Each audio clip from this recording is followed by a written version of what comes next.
विद्यार्थी मित्रांनो नमस्कार। इयत्ता 9वी इतिहासामधील 8वा धडा उद्योग व व्यापार याचा स्वाध्याय आज आपण पाहणार आहोत। या पाठामध्ये उद्योग व व्यापार या संदर्भात महत्त्वाची माहिती आलेली आहे। चला तर मग स्वाध्यायाला सुरुवात करूया। प्रश्न पहिला आहे, दिलेल्या पर्यायांपैकी योग्य पर्याय निवडून विधाने लिहा। या ठिकाणी आपल्याला विधान दिलेलं आहे, गाळलेली जागा आहे, त्यासाठी काही पर्याय दिलेले आहेत, त्यातील योग्य पर्याय आपल्याला निवडायचा आहे। तर 1948 मध्ये टिंबटिंब या हेतूने भारतीय औद्योगिक वित्त महामंडळाची स्थापना करण्यात आली। इथे आपल्याला हेतू दिलेला नाही, या चारपैकी आपल्याला योग्य पर्याय निवडायचा आहे। पहिला पर्याय आहे औद्योगिक क्षेत्राचा अधिक विकास व्हावा, दुसरा आहे औद्योगिक प्रकल्पांना दीर्घ मुदतीचे कर्ज उपलब्ध करून देणे, तिसरा आहे रोजगार निर्मिती व्हावी आणि चौथा आहे तयार मालाची गुणवत्ता निश्चिती व्हावी। तर इथे योग्य पर्याय आहे औद्योगिक प्रकल्पांना दीर्घ मुदतीचे कर्ज उपलब्ध करून देणे। तर 1948 मध्ये औद्योगिक प्रकल्पांना दीर्घ मुदतीचे कर्ज उपलब्ध करून देणे या हेतूने भारतीय औद्योगिक वित्त महामंडळाची स्थापना करण्यात आली। अशा पद्धतीने आपण ही गाळलेली जागा इथे भरलेली आहे। पुढे दुसरा प्रश्न आहे, भारतातील टिंबटिंब उद्योगाला सनराइज क्षेत्र म्हटले जाते। ताग, वाहन, सिमेंट, खादी व ग्रामोद्योग। तर यापैकी वाहन हे उत्तर बरोबर आहे। भारतातील वाहन उद्योगाला सनराइज क्षेत्र असे म्हटले जाते। पुढे तिसरा प्रश्न आहे, वस्त्रोद्योग समितीचे प्रमुख काम टिंबटिंब हे आहे। 1 कापड उत्पादन करणे, 2 कापडाची गुणवत्ता निश्चित करणे, 3 कापड निर्यात करणे आणि 4 लोकांना रोजगार उपलब्ध करून देणे। तर यापैकी कापडाची गुणवत्ता निश्चित करणे हे वस्त्रोद्योग समितीचे प्रमुख काम आहे। योग्य पर्याय आपण इथे लिहिलेला आहे। चौथं, सायकल उत्पादनात टिंबटिंब हे भारतातील प्रमुख शहर आहे। लुधियाना, कोलकाता, बेंगळूर आणि मुंबई यापैकी लुधियाना हा पर्याय बरोबर आहे। सायकल उत्पादनात लुधियाना हे भारतातील प्रमुख शहर आहे। प्रश्न ब आहे, पुढीलपैकी चुकीची जोडी ओळखून लिहा। या ठिकाणी आपल्याला जोड्या दिलेल्या आहेत, त्यापैकी चुकीची जोडी आपल्याला शोधायची आहे। पहिली जोडी आहे भारतीय औद्योगिक वित्त महामंडळ, त्याला जोडी दिली आहे औद्योगिक प्रकल्पांना दीर्घ मुदतीचे कर्ज उपलब्ध करून देणे। दुसरी आहे औद्योगिक विकास महामंडळ, त्याला जोडी दिली आहे औद्योगिक क्षेत्राचा विकास करणे। तिसरी आहे वस्त्रोद्योग समिती, विणकरांचे कल्याण करणे आणि चौथी आहे खादी व ग्रामोद्योग आयोग, त्याला जोडी दिली आहे ग्रामीण भागातील औद्योगिकीकरणास चालना देणे। तर यापैकी वस्त्रोद्योग समिती आणि विणकरांचे कल्याण करणे ही जी जोडी आहे ही चुकीची आहे। ही जोडी ओळखून आपण या ठिकाणी लिहिलेली आहे। इतर 3 ज्या जोड्या आहेत त्या बरोबर आहेत, फक्त वस्त्रोद्योग समितीची ही जी जोडी दिलेली आहे ही चुकीची आहे, ती आपण बाजूला लिहिली आहे। पुढे प्रश्न दुसरा अ आहे, दिलेल्या सूचनेप्रमाणे कृती करा, चौकट पूर्ण करा।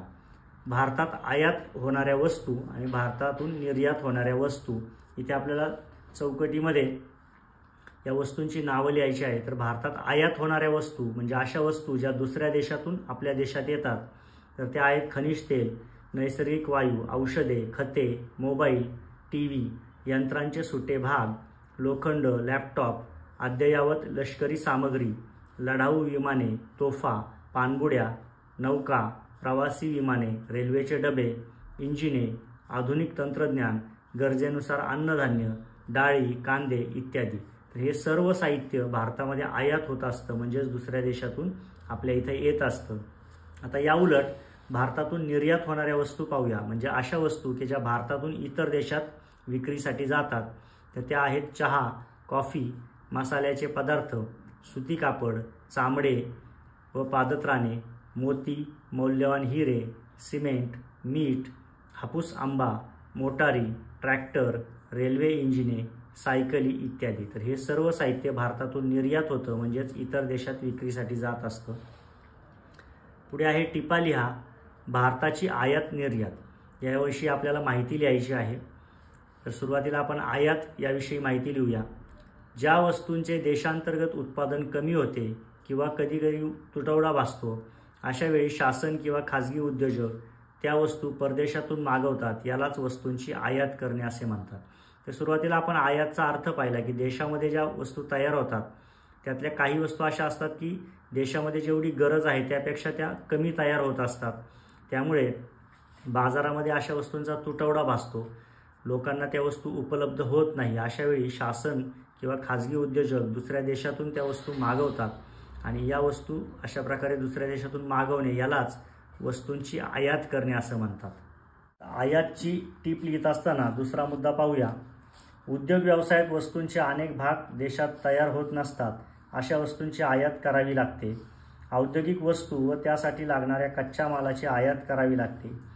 भारताच्या आयातीत यंत्रसामग्री, लोखंड, खनिज तेल, औषधे इत्यादी वस्तूंचा समावेश होतो. नैसर्गिक आपत्तीच्या काळात अन्नधान्यही आयात करावे लागते. तर अशा पद्धतीने भारतामध्ये काय काय आयात होतं, आयात म्हणजे काय याविषयी आपण आयात याविषयी टीप लिहिताना लिहिलेलं आहे. आता भारताची निर्यात याविषयी थोडी माहिती लिहूया. देशांतर्गत गरजेपेक्षा जर वस्तूचे उत्पादन जास्त होते, अशा वस्तू देशाबाहेरील बाजारपेठांमध्ये विकल्या जातात. यालाच निर्यात असे म्हटले जाते. जेव्हा एखाद्या वस्तूचं देशामध्ये खूप मोठ्या प्रमाणावर उत्पादन होत असतं आणि आपल्या देशाच्या संपूर्ण गरजा भागून ती शिल्लक राहते आणि तिला जर दुसऱ्या देशामध्ये मागणी असेल तर अशा वस्तू दुसऱ्या देशात विकण्यासाठी पाठवल्या जातात. तेव्हा त्या क्रियेला आपण निर्यात असं म्हणतो. शेतीचे अधिक उत्पादनही निर्यात केले जाते. यात मसाल्याचे पदार्थ, सुती कापड, चहा, कॉफी अशा अनेक वस्तू समाविष्ट होतात. भारतामध्ये पिकणाऱ्या बऱ्याचशा वस्तू बाहेर विक्रीसाठी जात असतात. त्यामध्ये शेतीतील उत्पादने जास्त आहेत. त्याचबरोबर ट्रॅक्टर, वाहने यासह अनेक प्रकारची यंत्रसामग्री भारत निर्यात करतो. भारतातून अनेक प्रकारची वाहनं देशाबाहेर विक्रीसाठी जातात. ट्रॅक्टर्ससुद्धा देशाबाहेर विक्रीसाठी जातात.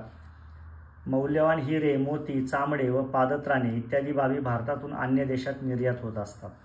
तर या सर्व वस्तू भारतातून बाहेर निर्यात होतात. अशा पद्धतीने आयात व निर्यात याविषयी माहिती आपण इथे लिहिलेली आहे. पुढे दुसरी टीप आहे भारताचा अंतर्गत व्यापार. आयात निर्यात नंतर देशाच्या आतमध्ये देशातल्या देशात होणारा जो व्यापार आहे त्याला आपण भारताचा अंतर्गत व्यापार असं म्हणतो. याविषयी आता आपल्याला टीप लिहायची आहे. भारताच्या अंतर्गत भागात असणाऱ्या कारखान्यांमधून आणि शेतीतून उत्पन्न होणाऱ्या उत्पादनाची विक्री भारतातील बाजारपेठात करणे यालाच भारताचा अंतर्गत व्यापार म्हणतात. तर भारतामध्ये कारखान्यांमधून तयार होणारा माल तसेच शेतीमधून उत्पन्न होणारी उत्पादनं भारतातल्याच बाजारपेठांमध्ये विकणे याला भारताचा अंतर्गत व्यापार असे आपण म्हणतो. या अंतर्गत व्यापारात कोळसा, कापूस, सुती कापड, तांदूळ, गहू, कच्चा ताग, लोखंड, पोलाद, तेलबिया, साखर, मीठ इत्यादी वस्तूंचा समावेश होतो. तर या सर्व वस्तू भारतामध्येच तयार होतात, भारतामध्येच पिकतात आणि भारतामधीलच बाजारपेठांमध्ये विकल्या जातात. त्यामुळे भारताच्या अंतर्गत व्यापारामध्ये या सर्व वस्तू येतात. अंतर्गत व्यापार लोहमार्ग, हवाई मार्ग, रस्ते या सर्व मार्गांनी चालतो. तर हा जो अंतर्गत व्यापार आहे आपल्या भारताचा विस्तार खूप जास्त आहे. त्यामुळे भारतामध्ये सुद्धा एका ठिकाणी तयार झालेला माल दुसरीकडे पाठवण्यासाठी लोहमार्ग, हवाई मार्ग व रस्ते यांचा उपयोग केला जातो. मुंबई, कोलकाता, कोची, चेन्नई या बंदरातूनही अंतर्गत व्यापार चालू असतो. रस्त्याबरोबरच मुंबई, कोलकाता, कोची आणि चेन्नई हे समुद्रकिनारचे जे शहरं आहेत इथे सुद्धा बंदरांमधून जहाजांच्याद्वारे हा अंतर्गत व्यापार मोठ्या प्रमाणावर चालू असतो. अशा प्रकारे भारताचा अंतर्गत व्यापार याविषयी माहिती आपण या ठिकाणी लिहिलेली आहे. पुढे तिसरा प्रश्न आहे पुढील विधाने सहकारण स्पष्ट करा. आपल्याला काही विधानं दिलेली आहेत आणि कारणासह ती आपल्याला आता स्पष्ट करायची आहेत. त्यातील पहिला प्रश्न आहे भारतात पर्यटन उद्योग वाढीला लागला आहे. भारतामध्ये पर्यटन उद्योग दिवसेंदिवस वाढत आहे. त्याचं कारण आता आपल्याला स्पष्ट करायचं आहे. भारतात विविध धर्मियांची प्रार्थनास्थळे आणि तीर्थक्षेत्रे अनेक ठिकाणी आहेत. राजवाडे, किल्ले, स्मारके, लेणी, नक्षीकाम केलेले प्राचीन वाडे अशा ऐतिहासिक वास्तू आहेत. पर्वत, नद्यांचे संगम, जंगले, उद्याने, सागर किनारे असे निसर्ग सुंदर प्रदेश आहेत. अशा विविध ठिकाणी प्रवाशांसाठी शासनाकडून आणि खाजगी व्यावसायिकांकडून विविध सोयी सुविधा करण्यात आलेल्या आहेत. त्यामुळे भारतात पर्यटन उद्योग वाढीला लागलेला आहे. तर भारत हा आपला विविधतेचा देश आहे. त्यामुळे आपल्या देशामध्ये अनेक गोष्टी अशा आहेत की ज्या परकीय लोकांना, परदेशातील लोकांना आकर्षित करून घेतात आणि अशा ठिकाणी आता शासनाकडून चांगल्या सोयी सुविधा मिळत आहेत. व्यावसायिकांकडून सुद्धा चांगल्या सोयी सुविधा मिळत आहेत. त्यामुळे साहजिकच भारतात पर्यटन उद्योग हा वाढीला लागलेला आहे.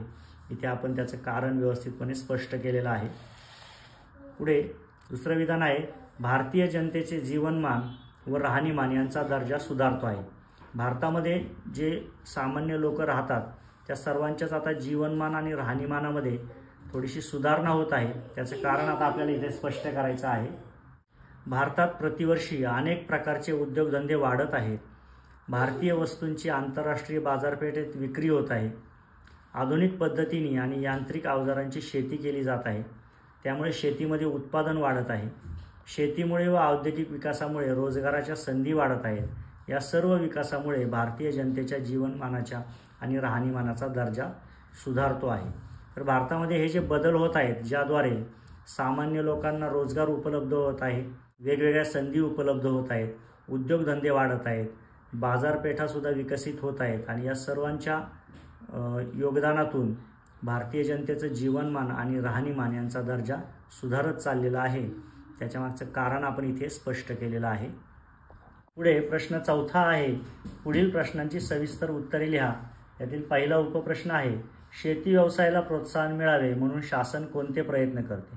आता भारतामध्ये प्रामुख्याने शेती हा मोठा व्यवसाय आहे सर्वांचा आणि इथे या शेती व्यवसायाला प्रोत्साहन मिळणं खूप आवश्यक आहे. यासाठी शासन काय प्रयत्न करतं ते आपल्याला इथे लिहायचं आहे. तर शासन शेती व्यवसायाला प्रोत्साहन मिळावे म्हणून पुढील प्रयत्न करते. 1. ग्रामीण भागात बँका आणि सहकारी संस्थांमार्फत शेतकऱ्यांना कर्ज दिले जाते. 2. शेतीविषयक सुधारणांसाठी शेतकऱ्यांना पंचायत समितीमार्फत प्रशिक्षण दिले जाते. 3. शेती सहली व शेतकरी मेळावे आयोजित केले जातात. 4. शेतकऱ्यांना शेती अवजारे, बी बियाणे आणि खते यांचा वाजवी दरात पुरवठा केला जातो. 5. कृषी विद्यापीठाच्या विस्तार सेवा विभागाकडून शेतकऱ्यांना माती परीक्षण, फळबाग रोपवाटिका, मत्स्य व्यवसाय, कुक्कुटपालन, बंदिस्त शेळीपालन, दुग्ध व्यवसाय इत्यादींचे प्रशिक्षण दिले जाते. 6. जिल्हा व्यवसाय मार्गदर्शन संस्थेकडून मार्गदर्शन होते. 7. उत्पादित माल साठवणुकीसाठीच्या गोदाम बांधणीसाठी शासन अर्थसहाय्य करते. आणि 8.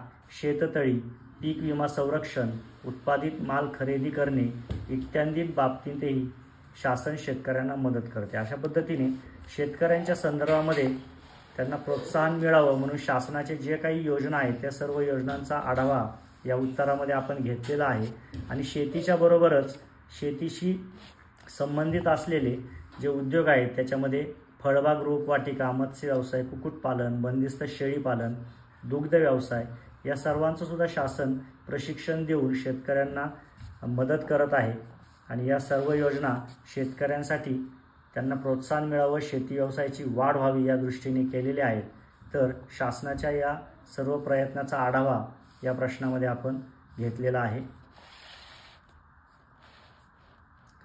पुढे दुसरा प्रश्न आहे, पर्यटन क्षेत्रातून लोकांना रोजगार कसा निर्माण होतो? पर्यटन क्षेत्रामध्ये रोजगार लोकांना कसा मिळतो हे आपल्याला इथे द्यायचं आहे. तर पहिला मुद्दा आहे, पर्यटन क्षेत्र असलेल्या ठिकाणी अनेक पर्यटक येत असल्याने स्थानिक लोकांना मोठ्या प्रमाणावर रोजगार मिळतो. हॉटेल्स, खानावळी, लॉजेस, फळभाजी विक्रेते इत्यादींना रोजगार मिळतो. हस्तवस्तू, कलाकुसरीच्या वस्तू यांची दुकाने थाटली जातात. पर्यटन स्थळी रिक्षावाले, टॅक्सीवाले, घोडेवाले तसेच पर्यटन स्थळांची माहिती सांगण्यासाठी मार्गदर्शक इत्यादींना रोजगार मिळतो. अशा पद्धतीने पर्यटन क्षेत्रामध्ये तिथे जे स्थानिक लोक असतात त्यांना अनेक प्रकारे रोजगार मिळत असतो. या सर्वाचा आढावा आपण या उत्तरामध्ये घेतलेला आहे. तिसरा उपप्रश्न आहे, भारतात वनसंपत्तीवर आधारित कोणते व्यवसाय चालतात? म्हणजे आपल्या भारतामध्ये जी वनसंपत्ती आहे, दूरदूरवर पसरलेली जंगलं आहेत, तिथून मिळणाऱ्या साधनांवर कोणकोणते व्यवसाय चालतात ते आपल्याला इथे स्पष्ट करायचं आहे. तर भारतात वनसंपत्तीवर आधारित पुढील व्यवसाय चालतात. त्याच्यामध्ये पहिला आहे काडेपेटी, घरगुती लागणाऱ्या लाकडी वस्तू व लाकडी सामान तयार करणारे उद्योग. यानंतर कागद, वृत्तपत्राचा कागद, पुठ्ठे इत्यादी निर्मितीचे उद्योग. यानंतर रेशीम, मध, लाख, रंगकामासाठी लागणारा कच्चा माल तयार करणारे व्यवसाय. याचबरोबर औषधी वनस्पतीपासून औषधे तयार करणारे व्यवसाय. आणि 5वा आहे इमारतीसाठी लागणारे लाकूड, इंधन म्हणून लागणारे लाकूड इत्यादी व्यवसायही चालतात. अशा पद्धतीने आपली जी वनसंपत्ती आहे त्याच्यावर आधारित असणारे हे सर्व उद्योग आपण या ठिकाणी लिहिलेले आहेत. इथे आपला स्वाध्याय पूर्ण होत आहे. या पाठात आलेल्या सर्व प्रश्नांची उत्तरं आपण इथे व्यवस्थितपणे लिहिलेली आहेत. अशाच आणखी प्रश्नांचा सराव करा. धन्यवाद.